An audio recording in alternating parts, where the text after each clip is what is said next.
Esta grabación corresponde a la serie del Práctico 2, que es acerca de recursión. Concretamente es sobre el ejercicio 9, que hemos llamado vasos alternados. El propósito específico de este ejercicio es estudiar la estructura de un problema recursivo. Al resolver un problema usando recursión, tenemos que plantearnos tres subproblemas, tres partes. La primera es identificar los casos base. La segunda es transformar todos los casos genéricos, cualquier caso genérico, o sea, uno que no es un caso base, en subcasos válidos, en uno o más subcasos válidos. Después vamos a ver qué significa esto de caso válido. Y la tercera parte es construir la solución del caso original, del caso que estábamos tratando, usando las soluciones de los subcasos que habíamos obtenido en la parte anterior. Y esto lo vamos a hacer en concreto trabajando sobre el ejercicio propuesto, el 9. Hay que estudiar el problema. Acá tenemos una copia de lo que dice la letra. Es un problema obviamente ficticio, pero pretende ser un problema del mundo real, del mundo físico. Esto hay que destacarlo porque no siempre los algoritmos están destinados al mundo de las ejecuciones de programas de computadoras. Bueno, lo que acá tenemos es una colección de vasos, de n vasos, cada uno de los cuales puede estar lleno o vacío. Más concretamente es una secuencia de vasos. Esto lo sabemos por frases como primera mitad, segunda mitad, vasos alternados, o sea, importa la posición. Además se nos dice que los vasos no se pueden desplazar, que solo se permite verter el contenido de vasos en otros. Esto lo que quiere decir es, no puedo tomar el segundo vaso y ponerlo después del enésimo. No puedo tomar el tercer vaso y ponerlo entre el quinto y el sexto. Es decir, no se pueden crear ni eliminar posiciones. Hay n lugares fijos y los vasos están ahí. Con esto tenemos suficiente para modelar esta realidad.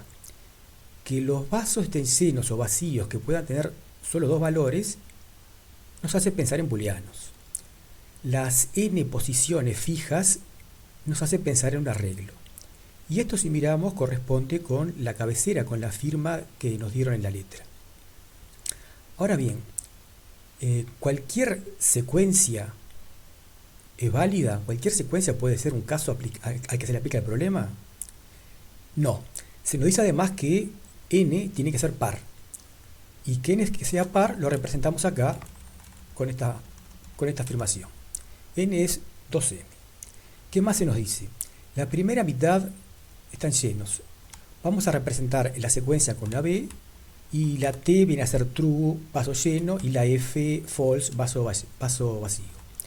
Bueno, que la primera mitad esté lleno, lo vemos acá, y que la segunda esté vacío, lo vemos acá. Estas son las precondiciones, la condición que debe cumplir cualquier instancia para ser aplicable al problema. ¿Y cuál es el resultado esperado? Lo que llamaríamos las postcondiciones. Se nos dice que tiene que quedar alternados. Y esto lo podemos representar de esta manera, ¿no? Cada vaso es distinto del siguiente para el rango correspondiente, desde 1 hasta n-1. Hay dos secuencias que cumplen con esto. Una que empieza con el vaso lleno, otra que empieza con el vaso vacío. No se nos da libertad para elegir cualquiera de ellas. Se nos dice específicamente que el primer vaso tiene que ser lleno. En realidad se dice de otra manera, pero lo vamos a expresar así por conveniencia.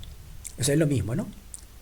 Finalmente, el hecho de que se puede verter el contenido del vaso y el vaso J, el vaso I lleno, el vaso J vacío, lo ponemos de esta manera. Sí, inicialmente el vaso I estaba lleno y el vaso J vacío, y asignamos vacío al vaso I y lleno al vaso J. Bueno, con esto tenemos claro lo que tenemos que hacer, así que podemos empezar a desarrollar cómo resolver el problema usando la recursión, usando los tres puntos que habíamos visto antes. Bueno, pasamos al primer subproblema que nos planteábamos, que era identificar los casos base. ¿Qué son los casos base? Son aquellos que podemos resolver de manera directa sin emplear recursión. Suelen ser pocos, y sencillos, o sea que son fáciles de resolver. No es obligatorio que sea así, pero es lo acostumbrado. ¿Qué tenemos en este caso? Tenemos que el parámetro n es lo que determina el caso y es un natural. Cuando es así, siempre tenemos que plantearnos la posibilidad de considerar n igual 0 como un caso. Es muy frecuente olvidarse de eso, no tenerlo en cuenta, porque puede parecer raro. ¿Qué sería una secuencia de 0 vasos alternados? Pero la letra no nos dice nada, así que tenemos que considerarlo como posible. ¿N es par? Sí, n es par, así que es un caso válido, cumple con las especificaciones de la letra. Acá ponemos lo que sería la entrada y la salida. Estamos poniendo entre corchetes, estamos encerrando entre corchetes la secuencia. En este caso, como no hay elementos, queda vacía. Este es el caso. ¿Es un caso base? ¿Sabemos cómo resolverlo? Sí, de manera trivial. Está resuelto, es muy fácil. Tenemos entonces un caso base. Podríamos quedarnos acá, pero resulta que muchas veces los problemas recursivos necesitan más de un caso base. Y además, estudiar los casos sencillos nos puede ayudar a entender cuál va a ser la solución, cómo hacer la solución. ¿Qué es lo que sigue? Bueno, podemos ir con n igual 1. Sin embargo, n igual 1 no, porque no estaría cumpliendo con una de las condiciones, que es que n sea par. O sea que tenemos que plantearnos qué pasa con n igual 2. n igual 2 es par. ¿Cuáles van a ser las entradas y las salidas? ¿Cuál va a ser la entrada y la salida esperada? Sería algo así. Ahora otra vez tenemos la secuencia entre corchetes y ahí tenemos dos elementos. El primero verdadero, el segundo falso, y la salida alternada está naturalmente alternada y cumple con lo que se pide, que el primer elemento sea verdadero. O sea que si consideramos, si queremos usar este como caso base, también sería otro caso base en el que no hay que hacer nada. No siempre pasa esto, o sea, no necesariamente un caso base son los que no hay que hacer nada. Vamos a ver qué es lo que sigue, sería n igual 4. Con n igual 4, ¿qué es lo que esperamos como entrada y salida? Esto que está acá, ¿verdad? 4 elementos, los dos primeros son llenos, los siguientes dos son vacíos, y el resultado es una secuencia alternada, empezando por vaso lleno. Acá, si este lo elegimos como caso base, sí hay que hacer algo. Hay que intercambiar los dos elementos que están en las posiciones del medio. Además de ser las dos posiciones que están en el medio, ¿habría otra forma de describir esas posiciones? ¿Cumplen alguna otra propiedad? Más adelante vamos a ver que sí, y que eso va a ser clave para resolver el problema. Bueno, por ahora tenemos unos cuantos casos base. Podríamos ya pasar a la siguiente parte, el siguiente subproblema. Después veremos si necesitamos más casos base o al revés, si podemos descartar alguno de ellos. Pasamos a la segunda parte de lo que es la resolución de un problema recursivo, que tiene que ver con la transformación del caso genérico en subcasos válidos. ¿Esto qué significa? O sea, ¿qué tiene que cumplir un subcaso válido? Primero, tiene que ser el mismo válido, o sea, tiene que cumplir con las condiciones del problema. Segundo, tiene que ser el resultado de una transformación del caso genérico que estamos tratando. En lo posible habría que esa transformación debería ser poco costosa, chica. Y lo tercero es que ese subcaso sea más chico, dicho de manera informal, que el caso genérico, o sea, que se acerque al caso base o a uno de los casos base si el problema tiene más de uno. ¿Por qué razón podría una entrada, un conjunto de datos, no ser válido? Bueno, porque hay problemas como este que tienen restricciones. Por ejemplo, en este problema no puede una secuencia tener longitud impar, no sería válido. No puede una secuencia ser de todos vasos llenos. Entonces, lo que tenemos que proponernos es ver qué método tenemos para, dada una secuencia válida, un caso válido, genérico, cómo poder achicarlo, pero manteniendo la propiedad de que sea válido. Si estamos en una secuencia, lo típico es quitar un elemento. Esa secuencia, resultado, transformada, va a ser más chica y se va a acercar al caso base, que típicamente es también el caso base, la secuencia vacía. Pero esto no funciona porque tendríamos una secuencia de longitud impar. Esto no funciona así como no servía cuando veíamos el caso base n igual a 1. Entonces, ¿qué podemos hacer? Necesitamos quitar una cantidad par de elementos para que la nueva secuencia también sea par. Lo más fácil de pensar es eliminar dos elementos, los dos últimos. Acá tendríamos un caso.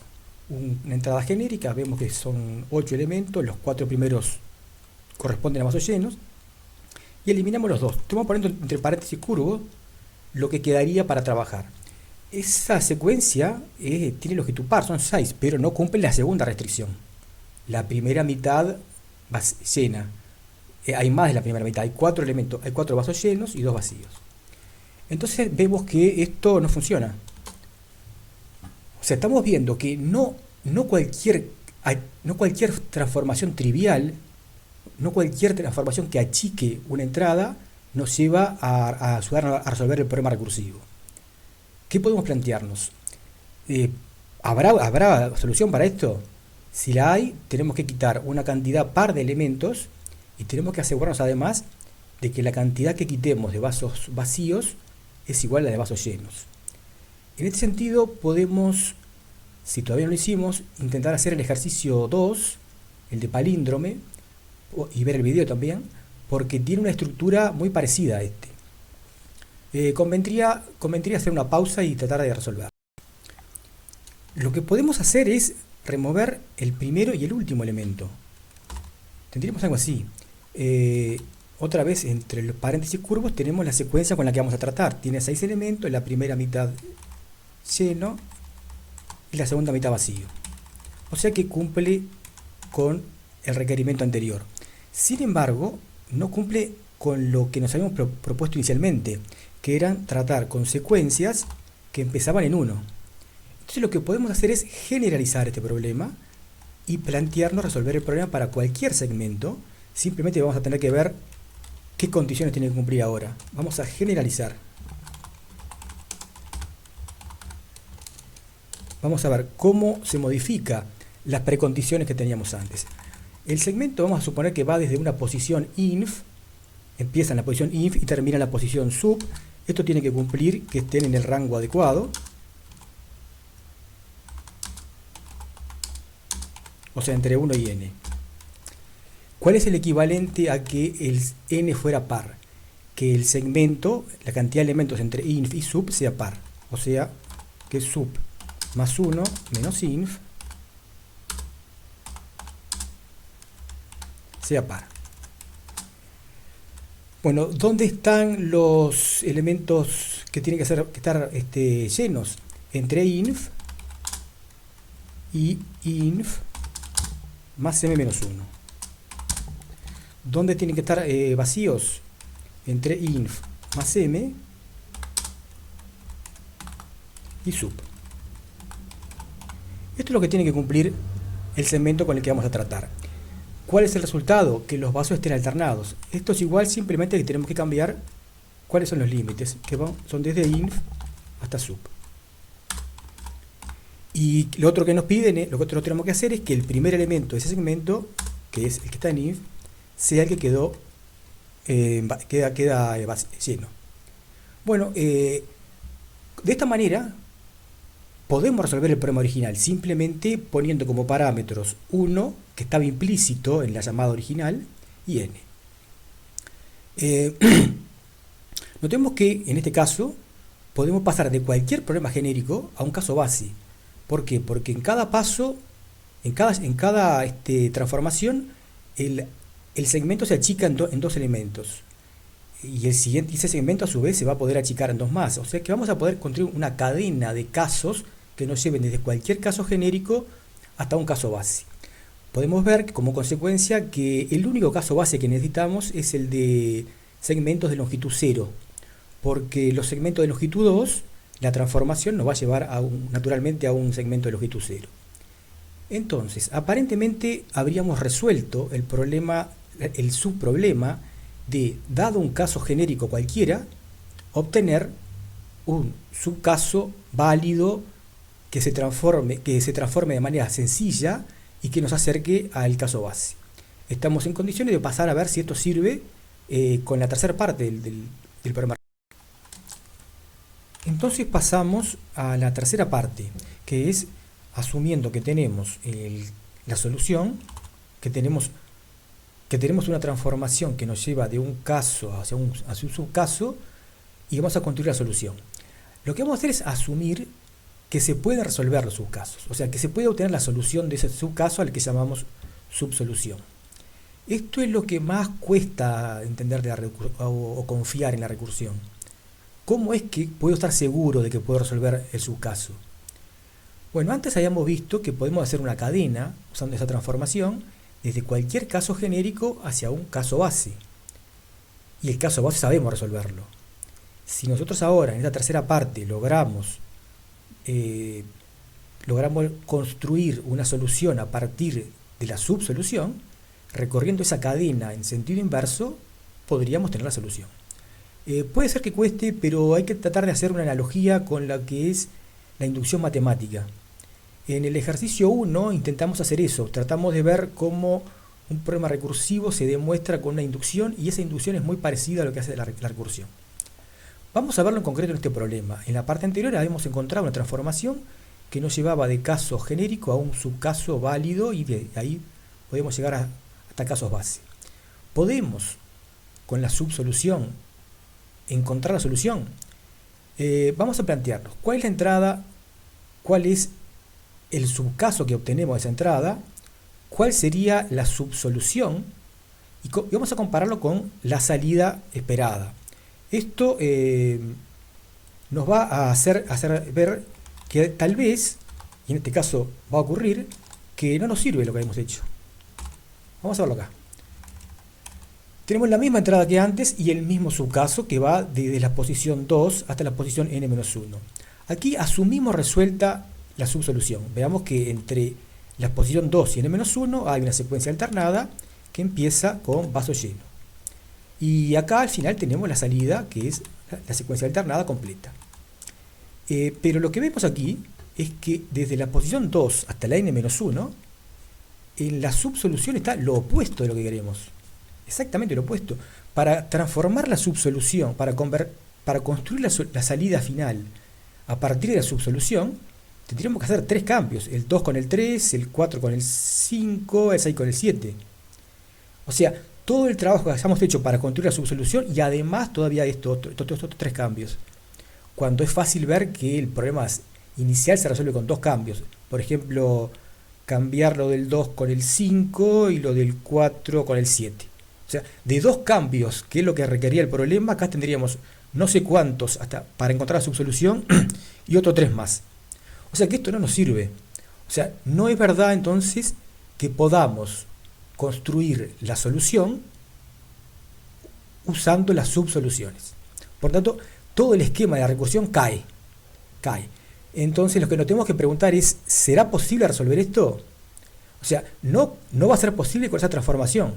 Podremos encontrar otra transformación de un caso genérico en un caso más chico, válido, pero que, por ejemplo, la subsolución sea igual, o al menos en esa parte de la salida.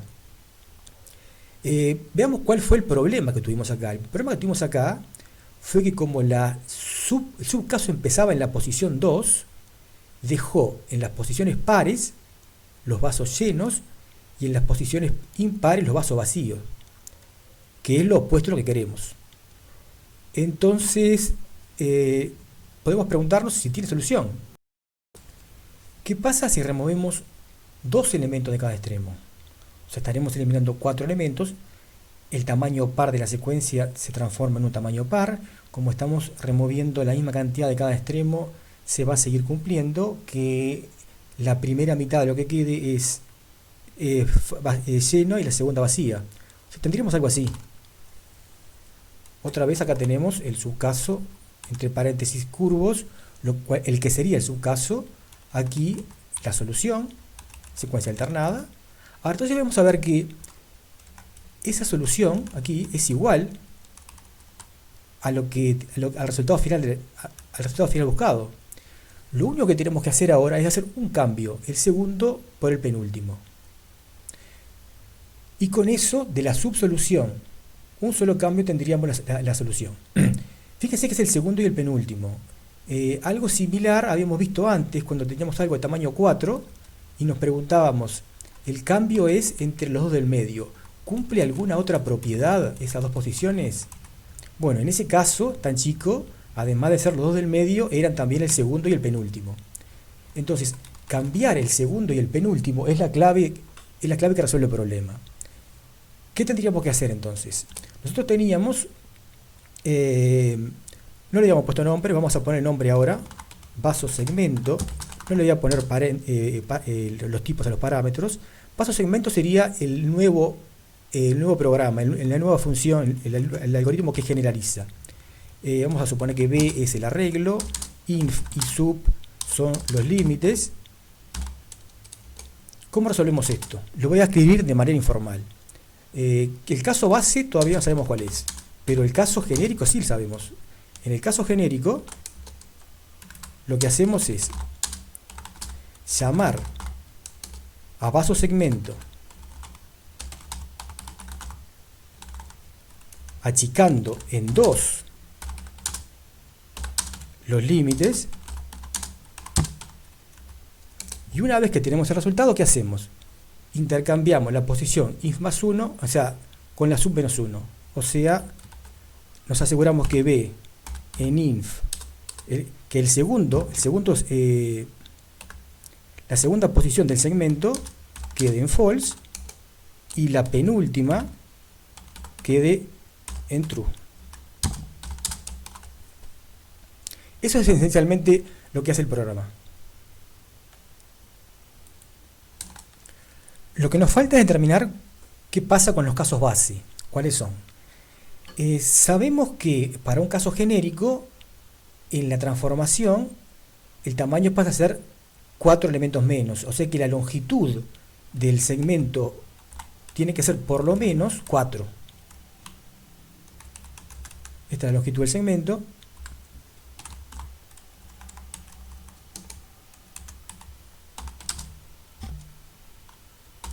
Si la longitud es mayor o igual a 4, podemos aplicar el caso genérico.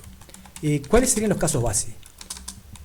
Menos de 4, longitud menor a 4, longitud 0 o longitud 2. Y sabemos que en esos casos no se hace nada. ¿Qué pasaría si la longitud es 4? Pasamos al caso base 0. ¿Qué pasaría si la longitud es 6? Pasamos al caso base 2. O sea que necesitamos ambos casos. Y con esto tenemos resuelto el problema recursivo, el problema del ejercicio 9 de vasos alternados con un enfoque recursivo. Entonces, ¿qué es lo que hemos visto? Hemos visto cómo elegir casos base, hemos visto que podemos necesitar varios casos base, hemos visto transformar el caso genérico en casos más chicos. Vimos transformaciones que no servían porque no cumplían con las condiciones, otras transformaciones que sí cumplían con las condiciones, pero que después no nos servían para resolver el problema. Entonces, esencialmente hemos aquí terminado la recepción de este problema. Lo que vamos a hacer ahora es ver código de esto. Vamos a ver el código en C de este programa, de este algoritmo. Lo vamos a ver dentro de un programa y lo vamos a ejecutar. Lo que acá estamos viendo es un intérprete de comando al estilo del laboratorio. Acá tenemos la declaración de la función. Buscamos la entrada en el while del comando vasos. ¿Qué es lo que vamos a hacer acá? Vamos a leer el tamaño. Vamos a crear un arreglo de tamaño n más 1. Es n más 1 porque en C los arreglos empiezan en 0. Nosotros no lo estamos usando por claridad. Interesa ver cómo al final de esto aparece la liberación de la memoria. A partir de ahora en el curso vamos a ser muy exigentes en el uso de la memoria. Entonces, cuando pedimos memoria, tenemos que tener claro cómo y dónde la vamos a liberar. En este caso es muy sencillo porque es al final del bloque. Pero enseguida que uno escribe esto, debería escribir esto otro. Bueno, ¿qué hace este programa después de conseguir el arreglo? Pone la primera mitad en true, la segunda mitad en false, y hace la llamada entre medio de 2 imprimir para ver qué es lo que pasa antes y lo que pasa después. Vamos a ver el código que hicimos recién, pero vamos a verlo pasado así.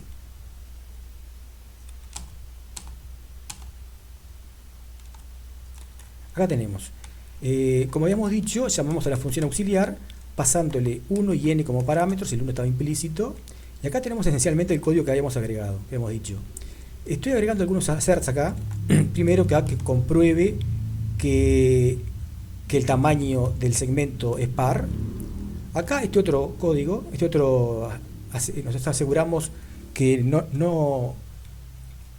nos pasamos, que sub más 1 no pasa. Es importante esto porque estamos trabajando con unsigned int. Y acá tenemos el resto del código, al que agregamos un par de assert más. Decimos que estamos transformando, estamos cambiando lo que está en if más 1 y sub menos 1. Queríamos que antes de esto, antes de hacer ese cambio, if más 1 fuera true y sub menos 1 false. Lo último que vamos a hacer es lo siguiente. Vemos que es irrelevante que la llamada esté antes o después de la transformación. Entonces lo que vamos a hacer es cambiarle y ponerlo al final para que esto quede una recursión de cola, tail recursion. Sabemos que de esa manera es más fácil transformar el algoritmo recursivo en un iterativo. Eso lo podemos ver también en el ejercicio 1. Bueno, acá tenemos todo pronto esto. Podemos correrlo. Acá tenemos un emulador terminal. Compilamos. Esto se llama práctico. No le pongo opción O, el ejecutable se va a llamar a.out de manera predeterminada. Ejecuto. Y entonces va vasos. Lo primero que vamos a probar es 0. Correcto. Vamos a probar el otro caso base. Correcto. Vamos a probar un caso un poquito más grande, 4. 6, alguno que no sea múltiplo de 4. Y vamos a animarnos con algo que sea un poquito más grande, 20 por ejemplo. Parece estar bien. Vamos a ver si ponemos algo impar, ¿qué pasa? Nos avisa que el número no es par. O sea que esto estaría funcionando bien. Un par de digresiones. La primera es en torno a la cuestión de la eficiencia. Habíamos visto que cuando queremos transformar un problema en uno más chico, nos preguntábamos si había sus casos válidos. Bueno, siempre hay sus casos válidos. Los casos bases son casos más chicos y válidos. El problema es que transformar un caso genérico en un caso base es costoso. Entonces, y a su vez, la solución del caso base, construir a partir de la solución del caso base, la solución del caso genérico también es costoso. Entonces, por eso es que queremos que la transformación pase de un caso a un caso lo más chico posible, lo más cercano posible, que la transformación en sí sea lo más chica posible. Todo esto que hablamos de eficiencia, de costoso, es un poco intuitivo. Lo vamos a ver de manera más rigurosa, vamos a aprender a medirlo más adelante en el curso en análisis de algoritmos. Por ahora lo dejamos así, intuitivo. Por ejemplo, queremos decir, un algoritmo que pase el contenido de un vaso A a un vaso B y luego del vaso B al vaso C, no nos sirve porque para eso directamente pasamos del A al C. Algo así es lo que pasaba con el algoritmo que descartábamos más temprano. La otra digresión tiene que ver con que alguno puede estar pensando que es más fácil la solución iterativa de esto. Y sí, puede ser, es muy probable que sí. Entonces, ¿por qué lo estamos haciendo? Porque queremos empezar a conocer la técnica de la recursión usando ejemplos sencillos, para que cuando tengamos que atacar problemas tales que el encare iterativo es realmente difícil, ya estemos más maduros con esta técnica, con la recursión. Un ejemplo de esto es el problema 5, el de Torre de Hanoi, que habría que intentar hacer y también mirar el video. Bueno, estamos terminando la grabación correspondiente al ejercicio 9 del práctico 2. Si quedan dudas sobre este ejercicio o sobre otros, o sobre el teórico, recordemos que tenemos un foro en la sección justamente recursión de la página del curso, ¿no?